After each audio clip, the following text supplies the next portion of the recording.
شهر رمضان الذي أنزل فيه القرآن هدى للناس وبينات من الهدى والفرقان. السلام عليكم ورحمة الله وبركاته. إن الحمد لله نحمده ونصلي على رسوله الكريم. أما بعد، ربي اشرح لي صدري ويسر لي أمري واحلل عقدة من لساني يفقهوا قولي. All praise be to Allah subhanahu wa ta'ala, the creator of the universe, and peace and blessing of Allah be upon Prophet Muhammad sallallahu alaihi wasallam and all those who follow his path till the day of judgment. Alhamdulillah, jazakumullah khairan for brothers and sisters who have joined me. As you know that this is our live show, and I welcome all of you for that. And this is our Q&A, live Q&A, where you can put your questions in Urdu, English and Arabic, and also as the number that is there, you can text me the question if you want to text there, inshallah. So let's start with the questions. First is, Assalamu alaikum, can a mom whose son is 11 but not baligh yet lead him in salat with the niyyah of teaching him to pray till he is competent enough to be the imam for his mom, dad? Could that be possible? The first thing is, let me take the call first. There's a brother who somebody is calling. Assalamu alaikum. Walaikum salam, brother. How are you? Alhamdulillah, I'm fine. Yes. Alhamdulillah, we are very well. Thank you very much for your program. Very helpful.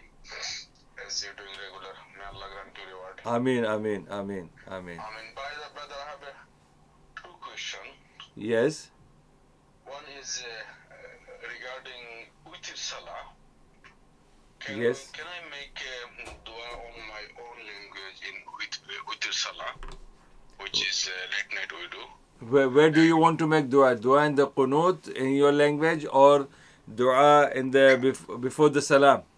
Yeah, no, I can do dua in kunut, and after kunut, can I say something, ask to my Allah on my own language? You can say it. You can say it because all the languages are, the signs of Allah subhanahu wa ta'ala, and only Prophet Muhammad sallallahu alaihi wasallam amongst the prophets and messengers who could speak Arabic, so the dua came in the Arabic language. But otherwise, all the other prophets and messengers in the past, they were making dua to Allah subhanahu wa ta'ala in their own languages. So that's allowed, inshallah. And the second one is, if in case unfortunately we are not able to go eat salah outside our masjid, so how can I do in my own myself at my home? Yeah, alhamdulillah. See, I've already explained this in one of my video clips. Inshallah, if you click on that, you will get the answer there. But it is allowed. Inshallah, it is allowed to pray exactly the same as the Imam is praying Eid prayer in the Eidgah, Musalla al-Eid. Same way you can pray your Eid with the family in the house. Or you can just go behind the house, there's a garden, the park that you have your own. You can, pray there, inshallah, with your family. Inshallah, barakallahu fiqh. Wa fika baraka. Assalamu alaikum. Assalamu alaikum wa rahmatullahi wa barakatuh. Okay, with regards to the question, my sister Tofo, who has asked me a question where it says, can a mom whose son is 11 but not baligh yet lead him in salat with the niyyah of teaching? With the niyyah of teaching,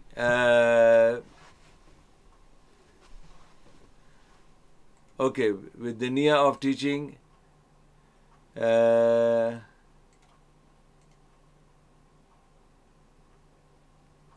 we're teaching him to pray till he is competent enough to be the imam for his mom.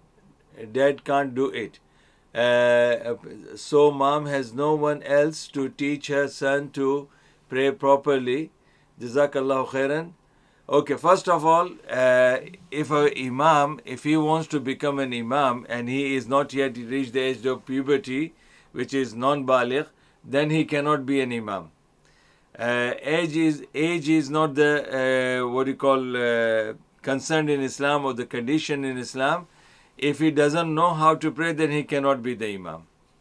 So the imam can be a child who is non-baligh, but if he knows how to pray the prayer and how to lead the prayer, then he can be an imam regardless of his age. But if he doesn't know how to pray and he is like, maybe a young man, but he doesn't know how to pray, then he is not allowed to, lead the prayer, because he might make serious mistakes in the prayer, which will be sin for him and sin for the people before, people behind him. So this is one thing. Second thing is that in our religion, the action comes before, the ilm, after the ilm. Action comes after the ilm. The first is that you should seek the knowledge. You should have the knowledge. Al-ilmu qabla al-amal. You should have the knowledge of the things before you act upon it. Because if you do something which you have no knowledge about it, then there could be a possibility you might do kufr, you might do shirk, you might do nifaq, you might do haram, you might do sinful thing. So that's the reason, the condition is that to do anything, you have to have the knowledge. And this is why Allah subhanahu wa ta'ala didn't make Prophet sallallahu alaihi wasallam prophet directly or Rasul directly without teaching him. The first ayah came, read. The first ayah, Iqra bismi rabbika alladhi khalaq. So this first ayah came for Rasul who could not read and write, but Allah subhanahu wa ta'ala told him to read. And same thing, fa'alam annahu la ilaha illallah. When the first kalima was taught to Rasulullah, it was with this word, you should know. Fa'alam, you should know, you must know what is la ilaha illallah. So, and Imam Bukhari rahmatullah in his Sahih al-Bukhari, in the Sahih Bukhari, the chapter for knowledge, Kitabul Ilm, has come before Tahara. Kitabul Tahara, Kitabul Salah, Kitabul... So the first chapter, before starting the Ibadah, he brought the chapter called, the book called Kitabul Ilm. So that means you should have the knowledge. So your question, Tofo, you have told me that your mother wants to teach the son, and the way of teaching is to make him imam, so that in future he will be imam. No, that's not correct. He cannot be an imam because he doesn't know the ilm of the knowledge of how to, who can be the imam. So he's not qualified to be the imam. If she wants to teach him, she can teach him afterwards, and once he is ready to lead the prayer, then he can lead the prayer regardless of his age, inshallah.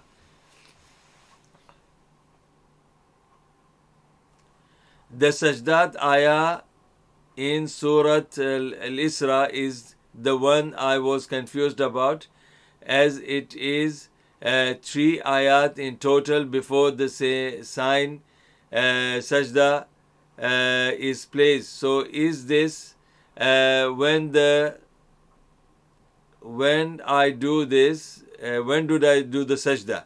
Okay, 1 minute, let me check it for you, inshallah. I'll show you over here.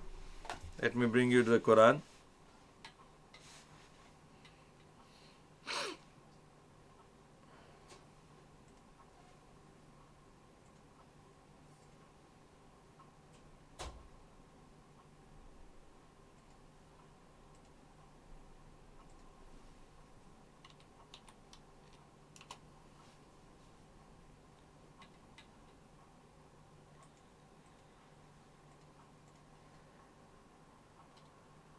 Assalamu alaikum. Is it?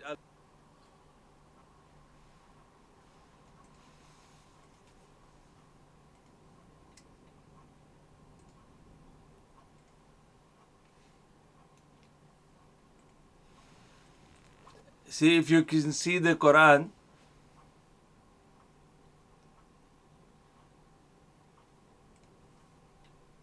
If you can see the Quran, here this is ayah number 109. And it says, وَيَخِرُّونَ لِلْأَذْقَانِ يَبْكُونَ وَيَزِيدُهُمْ خُشُوعًا. You have to do the sajda at this ayah, 109. You have to do the sajda of Surah Al-Isra, Surah Al-Isra 2017. There it is. And verse is 109. And you will see there is a sign, 109, the sign is there.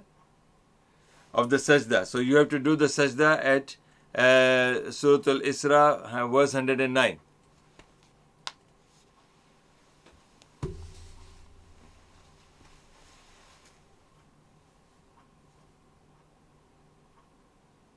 And you can check on the, this link. There's a link there. Inshallah, you click on that, you will get the sign and you will see that you can do the sajda there. So there are not 3 ayat, it's only one ayah which is 109, and that is the ayah where you have to do the sajda, inshallah. Okay, UK Prime Minister is giving live announcement to all country. Okay, the next question is, Sheikh, is it she isn't trying to make him be the Imam? She wants to know if it's permissible for a woman to lead her 11-year-old son in prayer because he is still learning and there is no male to teach him. No, in Islam, in our religion, the women cannot be the Imam. Women cannot be the Imam. So even though during the time of Rasulullah sallallahu there used to be men, there used to be children, there used to be women in the same house, one family. And Rasulullah sallallahu has taught the manners of arrangement of the rows. First he made the man as an Imam, the male as an Imam, and then behind that, okay, that is Sajdatul Sahu. No sajda, Sajdatul Tilawa. So those people in the family, then there was a male child and there were some females. So Rasulullah made the male child stand next to the Imam.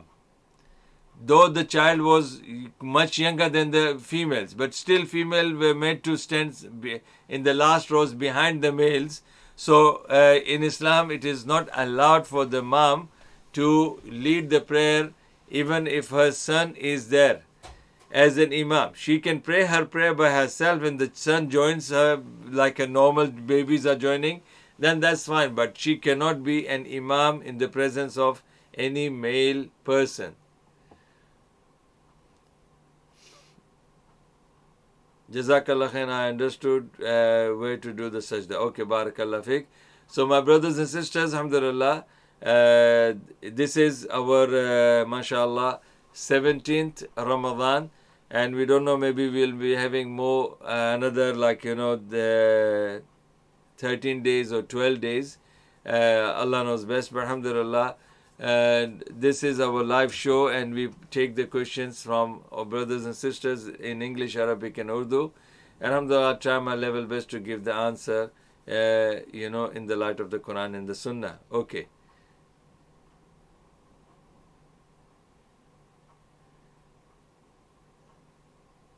I can't read that word that you have written, Mr. Islam.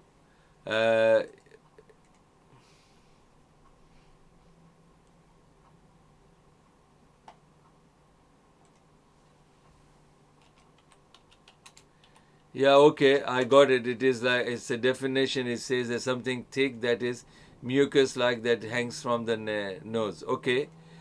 So what's your question? Let me read the question again, please. Okay. Comes from the nose to the throat and I spit it before it reaches the stomach. Is this okay or fast is broken? No, it's fine. Anything that is there inside your nose, inside your mouth, and that goes into, through your throat, and then it goes inside your stomach. If it is, alhamdulillah, something which is already was there inside, then it won't break your fast. It won't break, it won't have any effect, side effect, or you can say that it won't damage your fast. It won't break your fast, because Imam Bukhari rahmatullah alayh has explained in his Sahih Bukhari that anything which is like in the mouth already there, like saliva and the spit or whatever you have, if you are doing like this and it goes inside your throat and then from throat it goes inside your stomach, it doesn't harm your fasting, inshallah. Your fast is still valid. Okay. Assalamu alaikum. I have a question. In what regions was Islam spread? In what region? It is spread all over the world now. Even if you see that Amazon Valley, if you go to Amazon Valley where there are, the dense populated trees and all that, sometimes the sun rays doesn't reach there. Islam has already gone there because they have already got the television there. So through the television, people will know about Islam. Through, radios, people, they know about Islam. Through newspapers, people, they know about Islam. So alhamdulillah, I think there is no part of the world that is where the Islam has not spread. Islam has spread everywhere. And there is another hadith of Rasulullah that before the Qiyamah, Allah subhanahu wa ta'ala will make Islam reach to each and every compartment, each and every accommodation, each and every huts, each and every, rooms or houses or flats or chambers, any place where the human beings are surviving, Allah subhanahu wa ta'ala will make Islam reach to them before the Qiyamah, and there's a choice for them. If they want to accept it, accept it. If they don't want, they just leave it like that. How can she teach him to pray? I mean, as she is teaching him to pray. See, teaching is different than now. All of us when we are teaching people in the madrasa or masjid, not necessarily that we have to do them something practically to show that go against the teaching of Islam. We don't do that. Alhamdulillah. So that way, suppose if I want to teach somebody how to do the ghusl, that does not mean that I have to make myself naked and show him how to do the ghusl. No, that's haram. But I can show him, in the different ways where it is still allowed in that is permissible, which is permissible in our religion. So same thing. The question here is, you are saying mother is leading. I told you that mother cannot lead if the son is 11 years old. The son, male child, she cannot become an imam in the presence of male child, male person. So that's the, answers your question.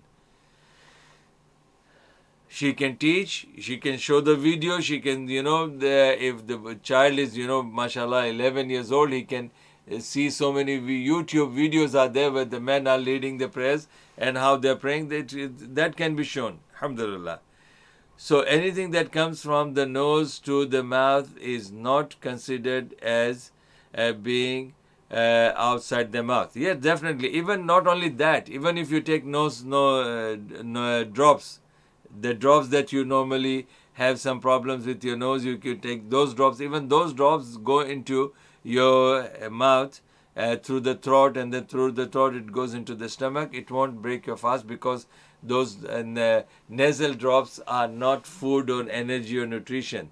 It's just like nasal drops. Same thing when eye drops you take, ear drops you take.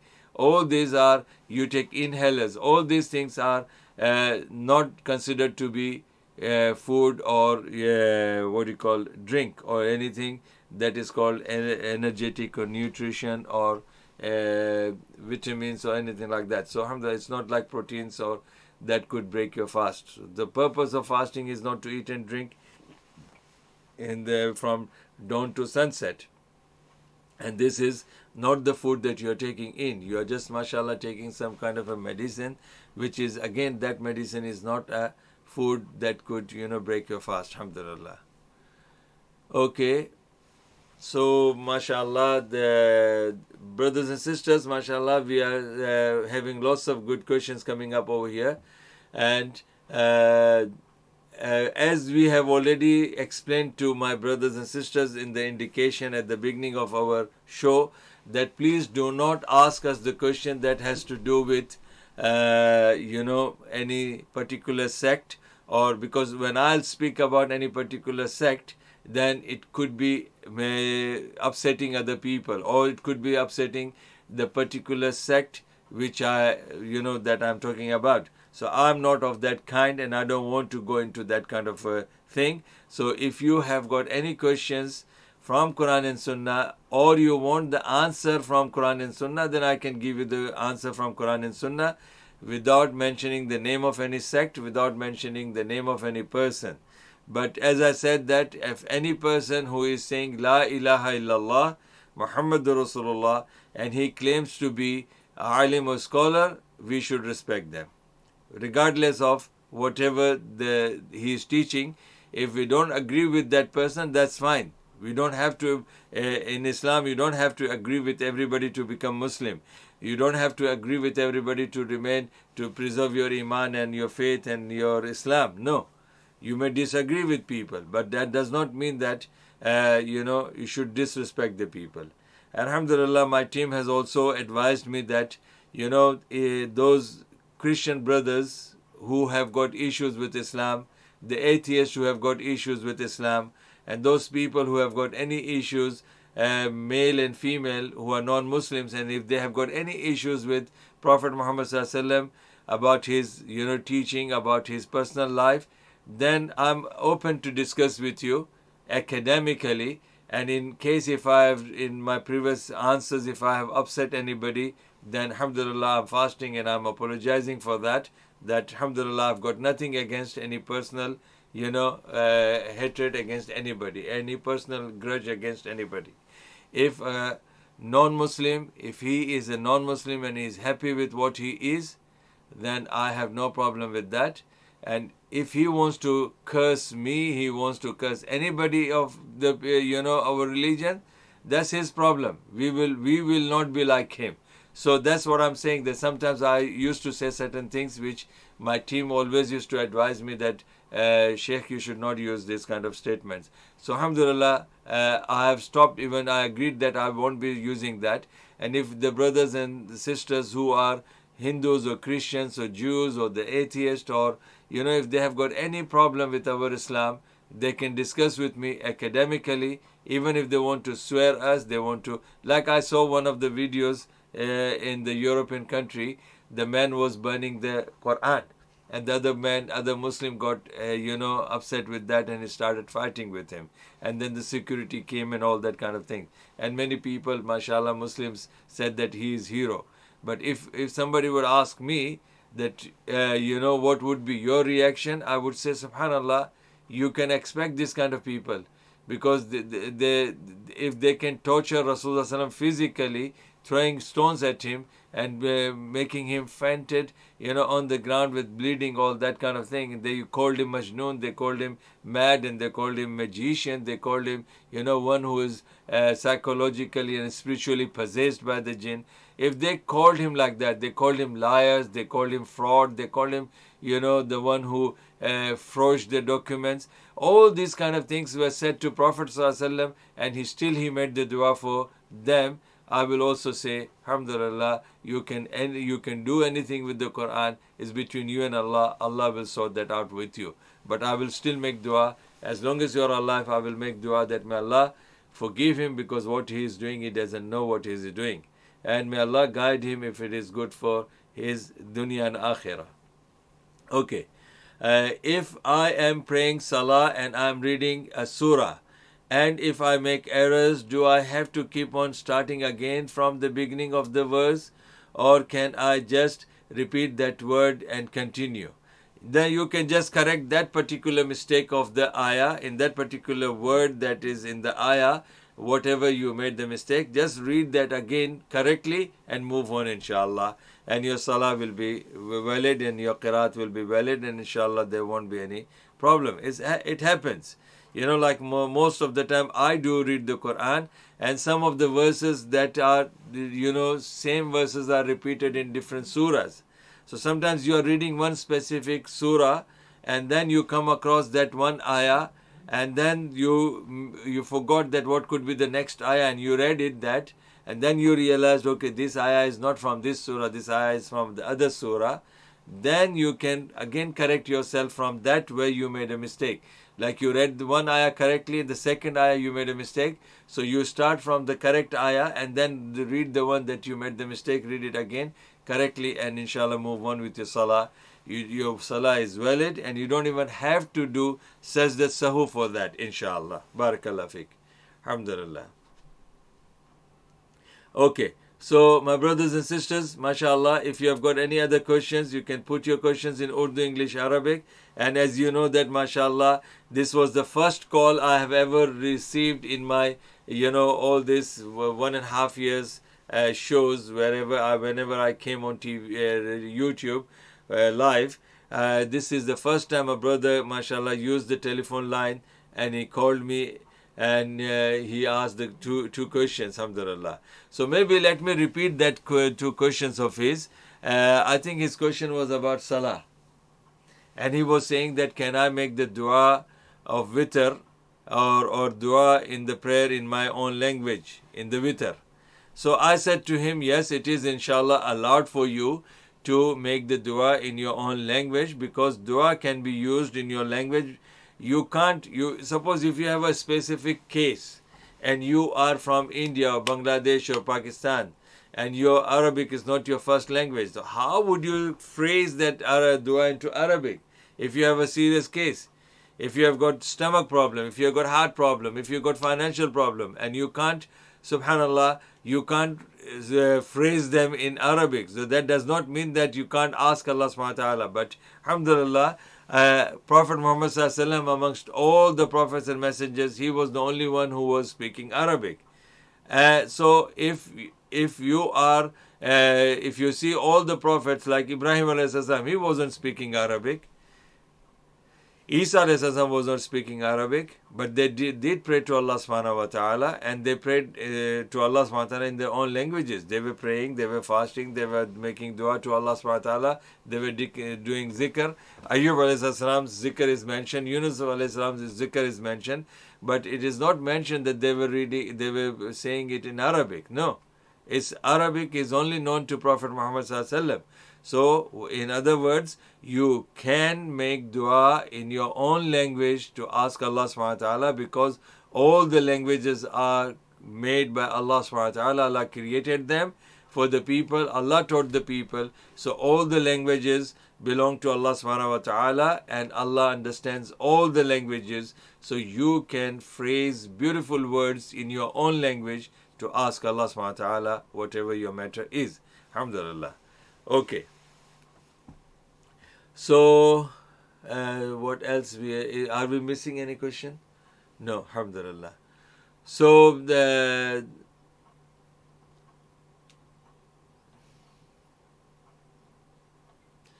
Brother Ali was saying that UK Prime Minister is giving a live announcement. Alhamdulillah, those brothers and sisters, if they want to listen to that, they can listen. I didn't know, I was just resting. Otherwise, I would have said that, okay, we will not have the show, we will listen to his speech. But if people have already got the information, then they can, alhamdulillah, or they can put into recording, and they can watch afterwards if they want to, alhamdulillah. So that's not a problem, inshallah.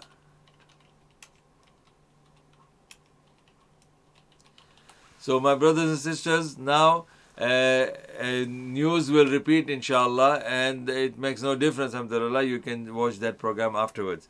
And the second thing is, what I wanted to tell you is, like the brother was asking about Eid prayer.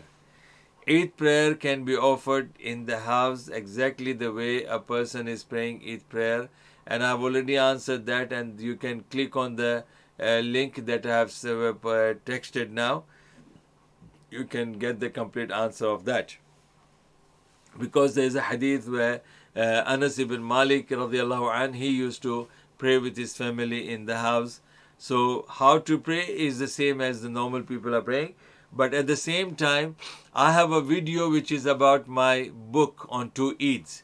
I'm going to send you the link now, and you can watch that, and inshallah, why I'm saying this, when you listen to that, inshallah, you will get an opportunity there's a link. Yeah, if you click on that, I have explained about different books which I have written in my life, alhamdulillah, and also I have explained the importance of 2 Eids. This is my book which I have got here in UK with me. And I did request the brothers and sisters that if they are really mashallah, because now the situation is very serious and people will be praying in the house. So how to pray? It's a complete guide on Eid of Ramadan and Eid of Adha, which is Qurbani Eid. So it's a complete guidance, alhamdulillah. And I did tell the brothers and sisters, you can take down my email and you can request me and I can post it to you, and inshallah whatever the cost is, you can, if you can cover the cost. So alhamdulillah, are you going to do these live Q&A every day? Yes, I'm every day till the Ramadan, and after Ramadan inshallah it will be Sunday, only Sunday. And inshallah I have a program I'm planning to do a classical book every day live. That means I will just give a lecture on a particular tafsir of the Quran or a particular hadith, book of hadith, and I will just explain that, and then I'll wait for the brothers and sisters to put their questions if they have. So that will be that could be a possibility. Inshallah I can come every day, because we can also inshallah with my because this system sometimes get stuck, the internet gets stuck sometimes, so I could not do that. And plus some of the technical things, my team is working with that. I can do that, but sometimes I make mistake. So I don't want to promise that I will do every day, because sometimes the team member may not be available with me to set that up for me. Once I'll master that technique, then inshallah I can come every day inshallah, and I can read with one ayah in Urdu and English and Arabic, and I can give a brief tafsir of a ayah. And alhamdulillah, tajweed class as well, because when I'm going to teach Quran, I will teach Quran with tajweed. But meantime, if you want to know about the tajweed rules inshallah, then please go to, it's very simple videos are there, which will have the topic is about how to learn how to read the Quran with tajweed. It's a few lectures are there, 11, 12 lectures are there, and very short lectures are there. It covers basic rules of the tajweed. So alhamdulillah, I'm going to send you the link now. You can use that inshallah. And I have a program. I want to spend time, because I won't be taking question answers generally every day, but I might start the show where I will be, starting with any particular book or the tafsir of the Quran every day, and it won't be big one. It will be like one ayah, two ayahs maximum, and then I will explain, and then I will ask the brothers and sisters who have joined me. They can put their questions if they want to, inshallah. So that way will be that I'm planning to have every day. Inshallah, we'll see about it. Once I master these technical things, how to do that, then inshallah it's not a problem. Allah's kalam, we should at least learn, Allah's kalam every day, even if it is 5 to 10 minutes, we should learn Allah's kalam. And alhamdulillah, that is the only thing that will protect us in this life, that will protect us in the, grave, that will protect us on the day of judgment as well. And here in this world, there's a hadith of Rasulullah sallallahu alaihi wasallam which is in Sahih Muslim, which I deeply believe in my heart that hadith is the criteria for the status of the Muslims today. That hadith is the criteria of the Muslims, status of the Muslim today. Good criteria, bad criteria between good and bad, status of power, status of defeat, degradation, dishonoring, disrespect, all that is in one hadith of Rasulullah. And if people that don't respect this hadith and they are not serious about this and they are still sleeping in a big coma, then I think nobody can help them and they cannot change. Because first of all, the Quran says, إِنَّ اللَّهَ لَا يُغَيِّرُ مَا بِقَوْمٍ حَتَّى يُغَيِّرُ مَا بِأَنفُسِهِمْ. That Allah says in the Quran that Allah will not change the status of the people, whether they are in the good status or bad status. Allah will not change the status of the people. Their conditions, their situations will not be changed unless the people are ready to change themselves. So that's because Allah does not force anybody like that. Wa alaikum assalam, Maryam. But at the same time, you also remember that this hadith, subhanallah, this hadith is like a, something that reminds you all the time for everything that you want to achieve in your life. And that hadith is in Sahih Muslim. And the words are so simple, mashallah. It says, Inna Allah yarfa'u bihadha al-kitabi aqwaman. Inna Allah yarfa'u bihadha al-kitabi aqwaman wa yad'u bihi akharin. Subhanallah. See, few words. Inna Allah yarfa'u bihadha al-kitabi aqwaman. That Allah subhanahu wa ta'ala will raise the status of the people, nation. Aqwaman, nations. Allah will raise them. Allah will bless them with the victories. Allah will bless them with honor, dignity, respect, and power. Everything will be given to them through this book. And وَيَدَعُ بِهِ آخَرِينَ. And through this book, Allah will put down those people who are keeping themselves away from the book. Which means that if you want any success in this life, Quran is the criteria. And if you don't know the Quran, you don't be serious in that matter, then you can achieve success, but still you will be loser somewhere here and there. So the complete success is with this. Like somebody will say, okay, no, Sheikh DrAbdulMajid is exaggerating.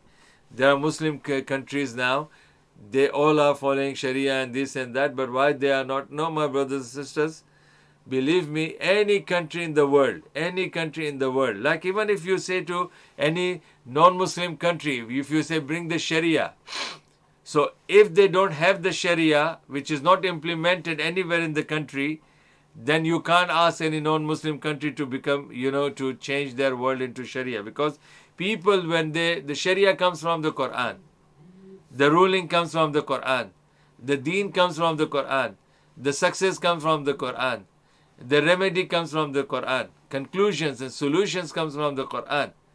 Whether it could be family issues, whether it is social issues or civil issues or war issues or government statement settlement is there, or states issue, everything that you see, all you have to do is you have to understand the Quran.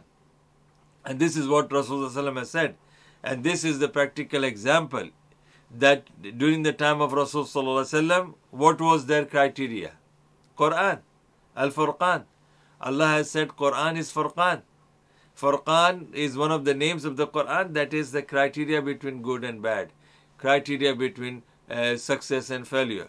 So this Quran, mashallah, I think people want to listen to me more and they don't want to put the questions, alhamdulillah, but you can still ask the questions, because see, I want to say that the Sahaba and Rasul Sallallahu Alaihi Wasallam and all the Sahaba, they were following the Quran. And that's the reason whenever they had any problem in their life, they would read the Quran and they would resolve the problems. The people who would read Quran, in their life, people would, in the namaz, they read Quran. In their marriage issues, they go by the Quran. Okay, we have another 15 minutes, inshallah, and we will end up the show. So if brothers and sisters, if you have got any questions of yours, or if you have, questions indirectly related to someone else, you can put that question, inshallah. Then I'm ready to answer you, inshallah. And otherwise, inshallah, we'll meet again tomorrow at 7 o'clock, the same time, inshallah. So, my brothers and sisters, that's what I'm saying. That I have got a few video clips and short lectures on merits and virtues of learning the Quran and benefits of the Quran. So if we, subhanallah, today the only thing I can say that is that forget about the country, forget about the imams, forget about the leaders, forget about the Islamic Sharia law. You as a Muslim, if you take, role model, Quran as your role model 24/7, inshallah, you will be surviving in your life. Within yourself, you can feel that you are in the company of Allah and His Rasul, subhanallah. So because Allah has revealed His final kitab, the Quran, and Rasul sallallahu is the final messenger who brought this kitab, who brought this Quran to us, and he practically shown to us. So this hadith is a criteria for every, good or bad in our life.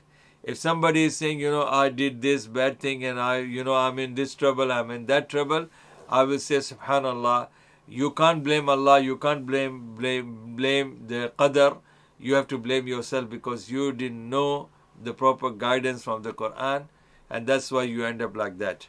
And then people will say, oh, there are so many religious scholars who are in trouble. No, they are not in trouble, they are in test. And trouble is different than the test. And these people are, mashallah, when the scholars who are going into hardship, that does not mean that they are wrong. The scholars who are going into hardship, that means that these scholars are those scholars who spoke the truth, and those people who are giving him hardship are those who are, subhanallah, they are not upon the truth. So definitely to speak the truth and in front of those people who are arrogant and stubborn and they think that they are great, then definitely the test will come. So I don't think so that way. This hadith says, Inna Allah yarfa'u bihadha al-kitabi aqwaman, that Allah subhanahu wa ta'ala will raise these nations through this book. Which means if you have this book in your practical life, even to the level of country states level, then this book will serve that purpose.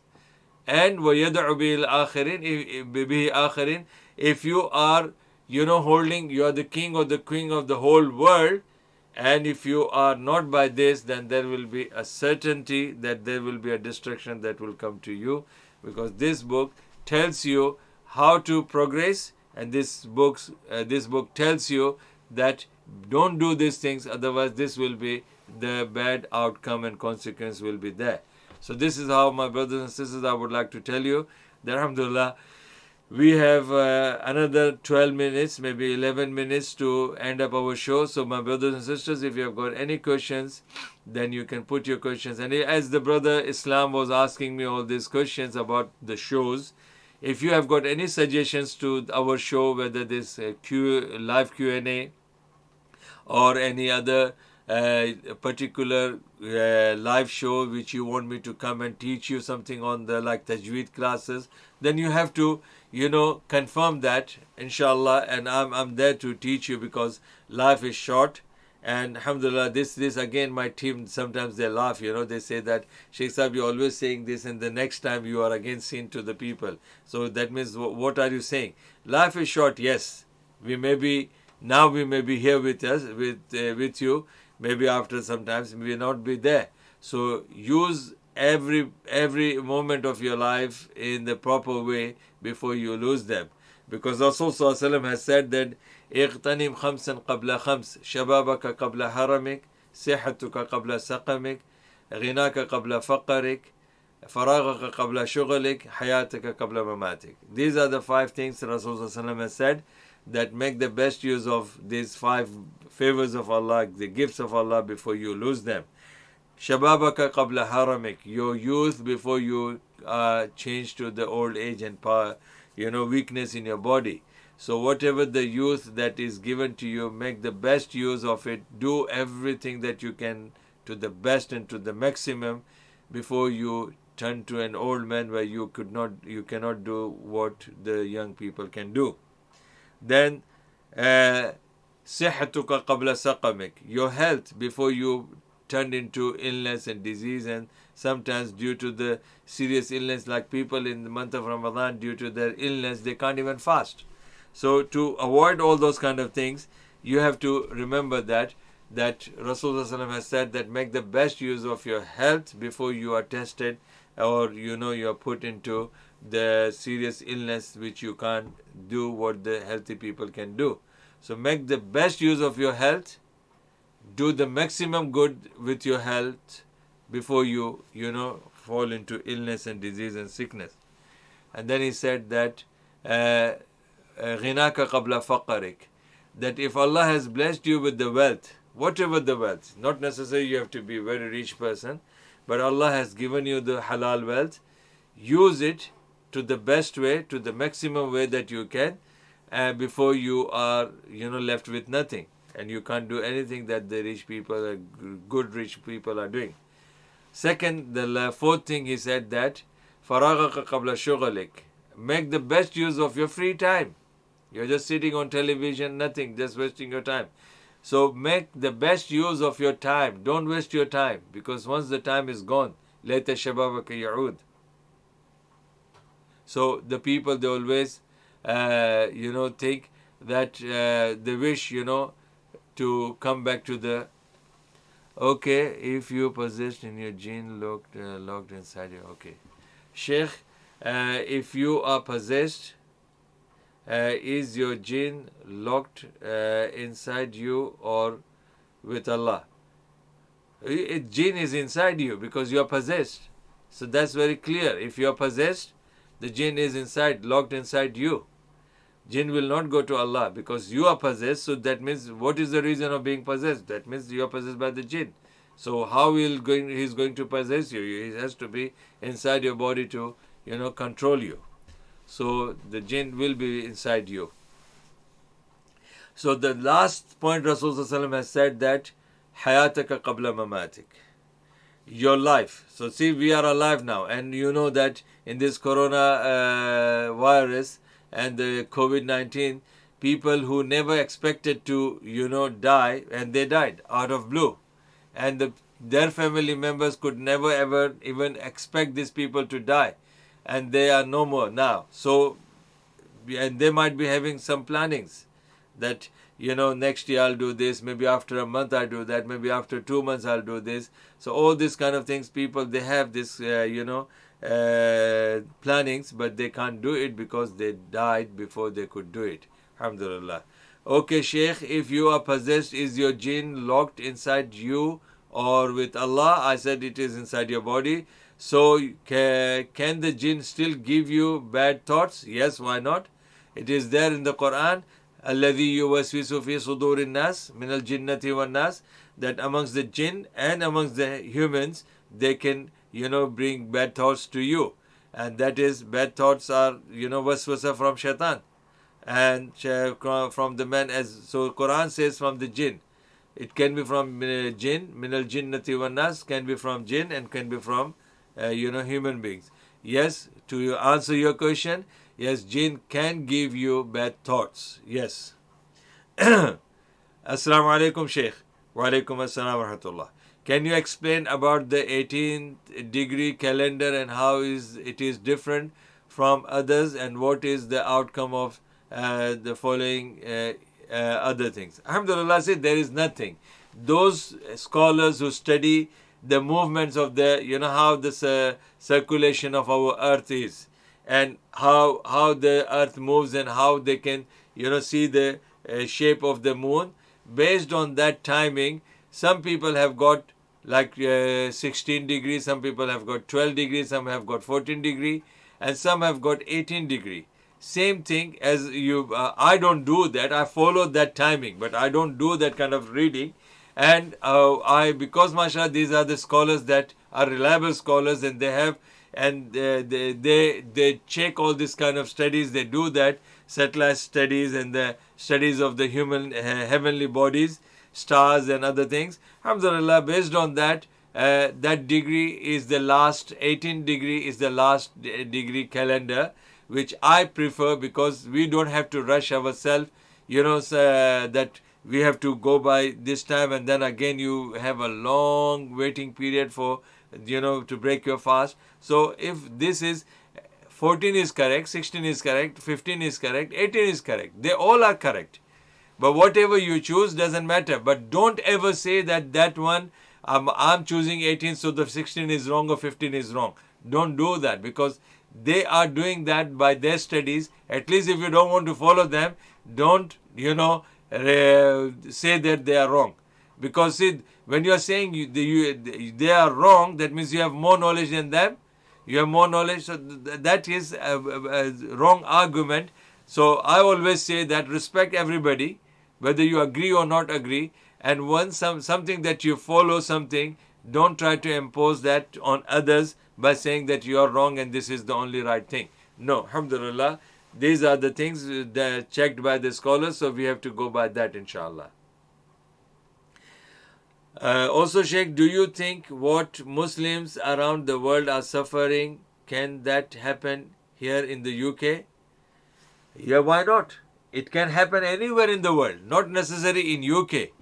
Those Muslims who are against Muslims by name and they are not by submission, then the whatever is happening to the people or happened in the past to the people so-called Muslims because of their ignorance and because of their non-practicing of deen, by claiming they are Muslims and they don't practice, then they're everywhere. You can't say that UK is protected because it is Allah's plan.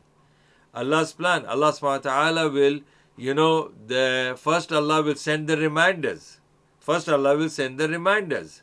Reminders in the form of Quran, reminders in the form of ahadith, reminders in the form of videos, audios, reminder in the form of, news, all these kind of things, because Allah will not punish you immediately. Then Allah subhanahu wa ta'ala will send some trials, some indications, some strikes, from the heaven, some earthquakes, some floods, some tsunamis, some plagues. All these kind of things will be, again, like indications and test like. And finally, Allah subhanahu wa ta'ala, when Allah will see that now these people are good for nothing, Allah knows that. So at that time, Allah will finally send the adab. And this is the dua of Rasulullah sallallahu alaihi wasallam, that today the Muslim ummah is not being punished the way the people in the past were being punished. People in the past, if they have done one sin, Allah would destroy the whole nation. The punishment will come like a complete destruction, and the people will be wiped off from the face of the earth as if nothing is, nobody was existing there. And the similar sins are done by this ummah today now. Not one sin. All the sins that have been done by the nations in the past, and they were destroyed because of that particular sin. We Muslim ummah, sorry to say, that we do all those sins together. Still Allah does not punish us, because Rasulullah has said, made the dua to Allah, Allah, do not punish my ummah the same kind of punishment that you have punished the people in the nations in the past. So that's the reason some people, we are doing all those things. So Allah will not send us the punishment as a whole thing that will wipe us off from the... Allah will send us reminders. Allah will send us some kind of, test. And then finally one will come. And this is also a kind of a punishment, that one zalim will be appointed to you. A zalim ruler, the tyrant ruler will be appointed on you. And he will torture you, punish you. So all this war that is happening here and there nowadays, mashallah, this is all the test from Allah, because, and the Quran has said that Allah subhanahu wa ta'ala will, if the people, they don't want to change, Allah will change, the whole nation, and Allah will bring new people. So that's Allah's plan. So may Allah protect all of us. So UK is not something which is, punishment proof. No, the punishment can come anytime in UK too, and Muslims can suffer, the way Muslims are suffering in other part of the world. And I'm seeing it is very soon, very close. So I'm going to take the Hussein's question. Wa alaikum assalam, Zahra. I'm just going to take this last question, and then we'll end the show. And tomorrow, inshallah, we'll come again at 7 o'clock at the live, inshallah. I heard you say that last week about starting tafsir. Is it going to be complete Quran tafsir like Dr. Israr Ahmed's style? Allah give you tawfiq and success. Inshallah, I cannot be equal to those guys. This shiukh, and you can even ask me, will my tafsir will be like Brother Norman Ali Khan? No, these are special people.